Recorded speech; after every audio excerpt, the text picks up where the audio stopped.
मध्ये मॉकपोलियन सरकारच्या अखातीखाली यांनी घ्यावं. ते म्हणतात की तिथं घाबरवलं जातं, भीती ते सरकारने घेतलं पाहिजे.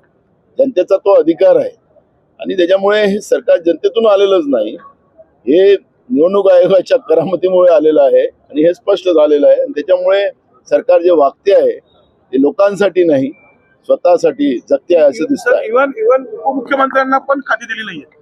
ते सांगत आहे मंत्रिमंडळाचं पोर्टफोलिओ दिलं नाही तर उपमुख्यमंत्री हे मंत्रीच असतात, ते नावाचे उपमुख्यमंत्री असतात, नावाचे उपमुख्यमंत्री असतात, त्यालाही मंत्रीच म्हणतात.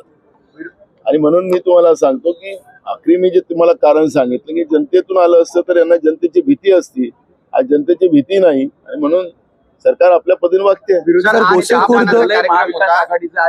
नागपूरच्या अधिवेशनात सर आज चहापानाचा कार्यक्रम होता, मुख्यमंत्र्यांसोबत दोन्ही उपमुख्यमंत्री दोघे वेगवेगळे गेले.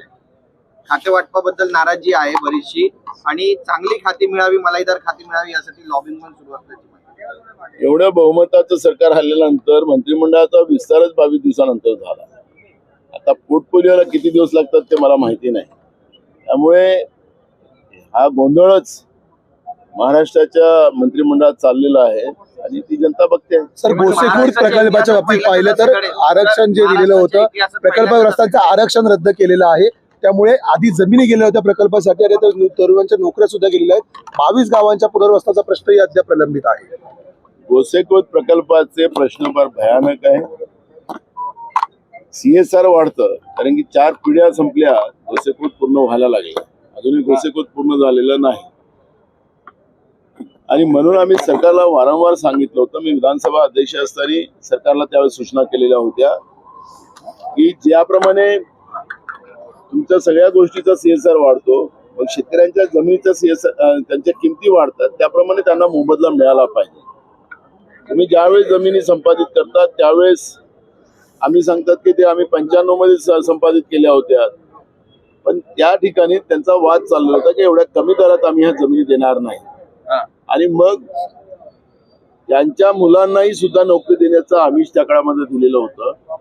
सरकारला जमिनीचा योग्य मोबदला दिला पाहिजे आणि दुसरं सरकारने त्यांच्या अपत्यांना नोकरी दिली पाहिजे, कारण की तो त्यांचा अधिकार आहे.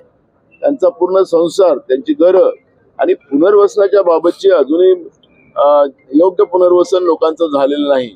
त्या पद्धतीची भूमिका लोकांची आहे. कालच गोसेखुर्दमध्ये महिलांनी त्या ठिकाणी पाण्यामध्ये उतरून दिवस आणि रात्रभर त्या पाण्यामध्ये राहिल्या, पण सरकारचं लक्ष वेधण्याचा त्यांनी प्रयत्न केला, पण सरकारला त्याचं घेणं दिलं नाही.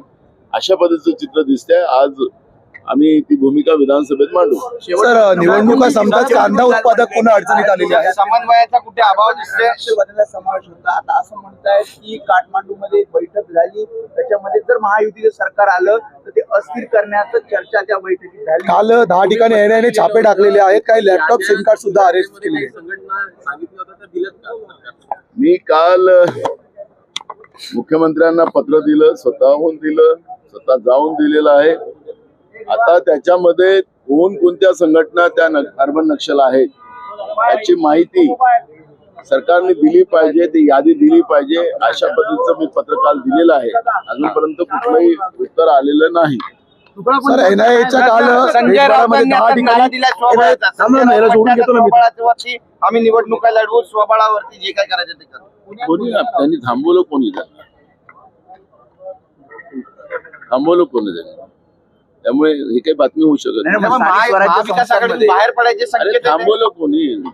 ही बातमी बनत नाही. पडोल साहेब, त्यांचं असं म्हणणं आहे की आमच्या कार्यकर्त्यांचं म्हणणं आहे की स्थानिक स्वराज्य संस्थांच्या निवडणुका या स्वबळावरती लढवल्या पाहिजे. काँग्रेस सुद्धा स्वबळावर लढणार ही का? बातमी नाही होऊ शकत.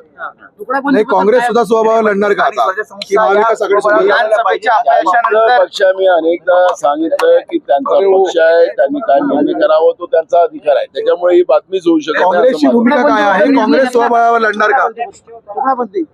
एक मिनिट काँग्रेसची भूमिका काय आहे? काँग्रेस स्वबळावर लढणार की महाविकास आघाडीमध्ये आम्ही मागच्या वेळेसही स्पष्ट केलेलं आहे की स्थानिक कार्यकर्त्यांना विश्वासात घेऊन त्यांच्या मताप्रमाणे स्थानिक स्वराज्य संस्थेच्या निवडणुका घेतल्या जातील.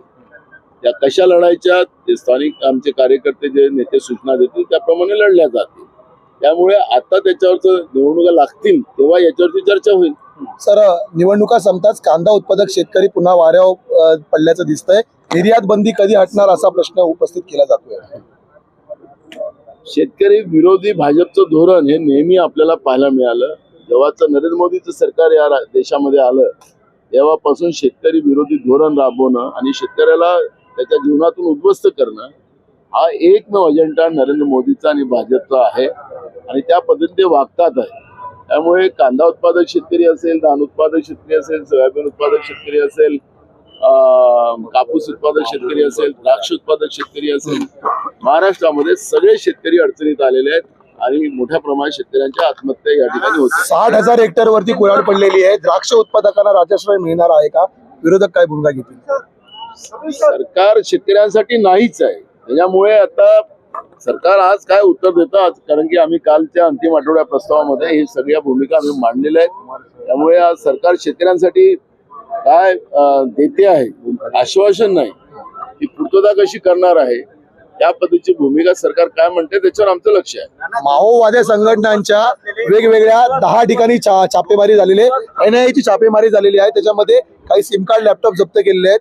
देवेंद्र फडणवीस यांच्या वक्तव्याला दुजोरा मिळतं का NIA च्या छाप्यामुळे?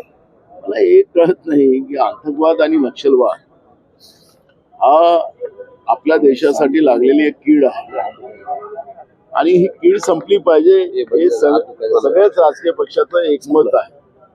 आमच्या पक्षाचे नेते इंदिराजी गांधी असतील, राजीव गांधी असतील, त्यांची शहादत यासाठी झालेली आहे. आतंकवादाच्या विरोधात इंदिराजींनी जो काही प्रयत्न केला होता त्यामुळेच इंदिराजीची शहादत झाली. राजीवजीची पण पाहिलं की लिट्टेच्या या घटनेमध्ये श्रीलंकेला आम्ही ज्या पद्धतीनं आमचं बॉर्डरचा देश आहे आणि तिथं तो संरक्षणासाठी आपल्या देशाचं महत्वाचं आहे आणि म्हणून त्याही देशाला त्या मदत करण्याच्या याच्यामध्ये राजीवजींची त्यावेळेस शहादत झालेली आहे. त्यामुळे सगळ्या पक्षाचं एकमत आहे. आता नरेंद्र मोदीचं बहुमताचं सरकार आहे. आता तर आता कुबडीचं सरकार आहे. मागच्या वेळेस मोदी सरकार होतं, आता NDA झालं आता ते. तर म्हणून माझा मुद्दा एक असा आहे की या सगळ्या गोष्टी संपुष्टात आल्याच पाहिजेत. आतंकवाद, नक्षलवाद हा आमच्या देशासाठी लागलेली कीड आहे. ही कीड संपली पाहिजे. त्याला काही नवीन काय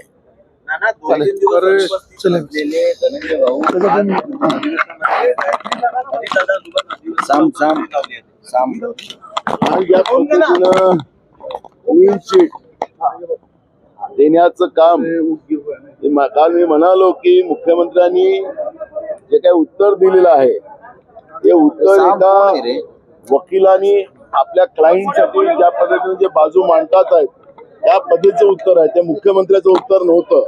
त्यामुळे आता त्यांच्या क्लायंटला